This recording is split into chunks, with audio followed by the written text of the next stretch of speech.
কারো মৃত্যুর যন্ত্রণা যখন শুরু হয়, যদি সে বিগত 900 বৎসরও পৃথিবীতে হায়াত পেয়ে থাকে আর 900 বৎসর আল্লাহর নাফরমানি করে থাকে, কিন্তু 900 বৎসরে কোনো দিন 1 সেকেন্ডের জন্য কোনো রকমের দুঃখ, কষ্ট, বেদনা, এক ফোঁটা চোখের পানি পড়ে নাই, একটা সুইয়ের কাঁটার আঘাত লাগে নাই, পুরাপুরি 900 বৎসর যেই নাফরমান সুখ আর আনন্দ আহ্লাদে এই দুনিয়া কাটাইছে, খোদার কসম তাফসিরে লিখছে মৃত্যু যন্ত্রণার প্রথম সেকেন্ডে, 1 সেকেন্ডে আজরাইল জান কবজের আগ মুহূর্তে, মৃত্যু যন্ত্রণার প্রথম মুহূর্তেই 900 বৎসরের সুখ আর আনন্দ নাফরমান ভুলে যাবে,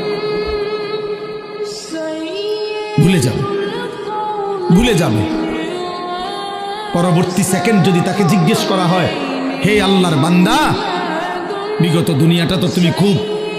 আরাম এবং আয়েশে কাটাইছিলা, খোদার কসম তখন ওই নাফরমান বলবে, মাওলা সুখ কি জিনিস